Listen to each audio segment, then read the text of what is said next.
ഈകഭാവമേതു താളം മോഹരാജഗാനാലാപം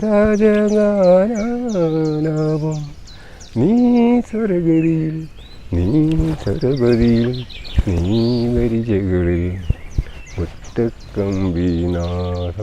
മാത്രം വീണാഗാനം.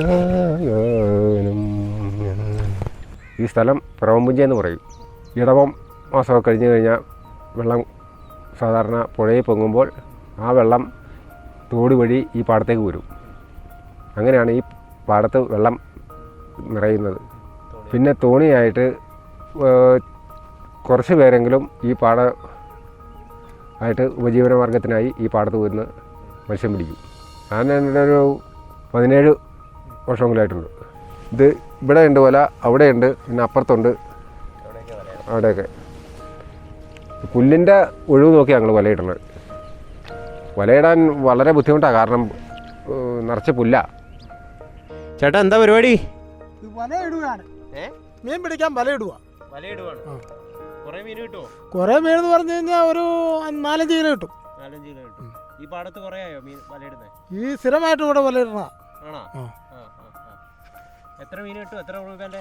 ഒരു 3-4 കിലോ കിട്ടും. 1 കിലോ 200 രൂപ വെച്ച് കൊടുക്കും. ദിവസം ഇടും. മീനിൻ്റെ സീസൺ ആവണേ ഉള്ളൂ. കുറേ കഴിയുമ്പോൾ മീൻ വളരും. ഇത് ചിറ പൂട്ടിയിട്ടേക്കുക ഈ പാടം. അപ്പോൾ മീൻ വളർന്ന് വന്നു കഴിയുമ്പോൾ കൂടുതൽ മീൻ കിട്ടും. ഇപ്പം കുറവാണ്.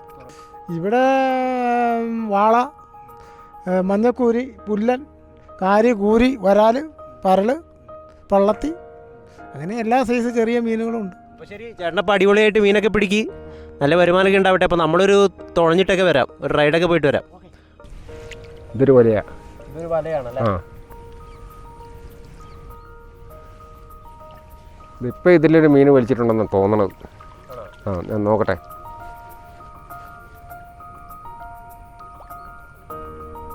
അതേ കണ്ടോ, ഒരു വരാൽ. വരാല്ല, വാഗമീനാ.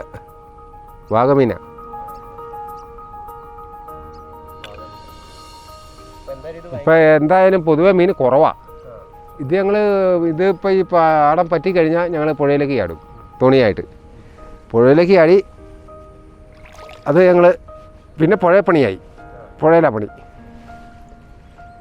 ഇതിപ്പോൾ ഞാൻ എടുക്കാൻ കാരണം ഇത് കിടന്നു കഴിഞ്ഞാൽ ആമശല്യം ഭയങ്കരമാണ്, ആമയുടെ ശല്യം ഭയങ്കര.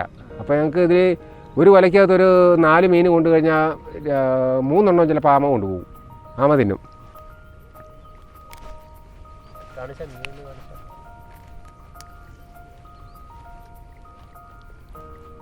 നമ്മൾ വലയെന്ന് മീൻ എടുക്കുക.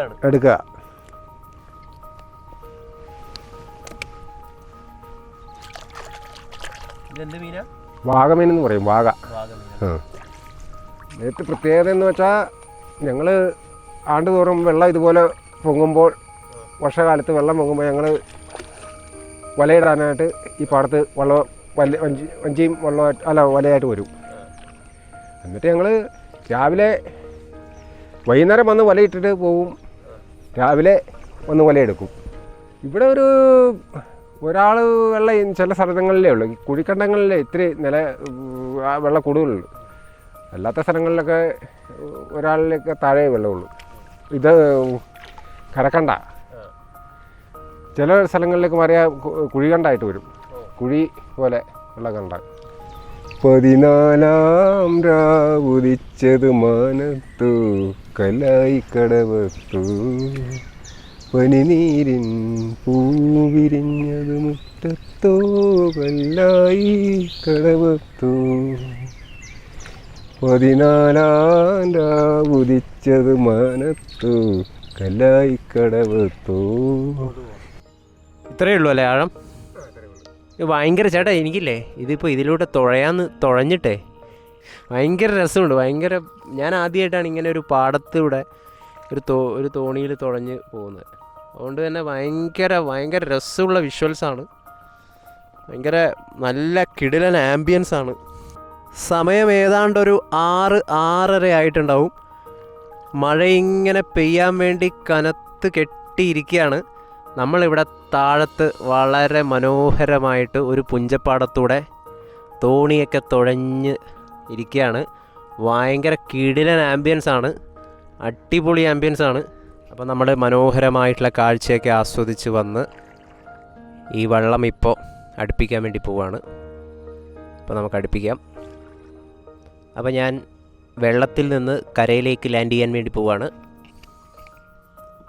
അപ്പോൾ നമുക്ക് യാത്ര തുടരാം. ഞാൻ ഈ വഴി ഇങ്ങനെ വണ്ടി ഓടിച്ച് വരികയായിരുന്നു. അപ്പോഴാണ് ഈ പാടത്തൂടെ ഒരു ചേട്ടൻ ഒരു വള്ളൊക്കെ തുഴഞ്ഞ്, ഒറ്റയ്ക്ക് വള്ളൊക്കെ തുഴഞ്ഞ് വരുന്ന ഒരു മനോഹരമായിട്ടുള്ള ഭയങ്കര രസമുള്ളൊരു കാഴ്ച കണ്ടത്. ചില മനോഹരമായിട്ടുള്ള കാഴ്ചകൾ കണ്ടു കഴിഞ്ഞ് കഴിഞ്ഞാൽ നമ്മളറിയാതെ നോക്കി നിന്നു പോകും. അങ്ങനെ ഞാൻ കണ്ടതാണ് ഈ ഒരു പാടത്തൂടെ ഒറ്റയ്ക്ക് ഒരു വള്ളൊക്കെ തുഴഞ്ഞ് വരുന്ന ആ ചേട്ടനെ.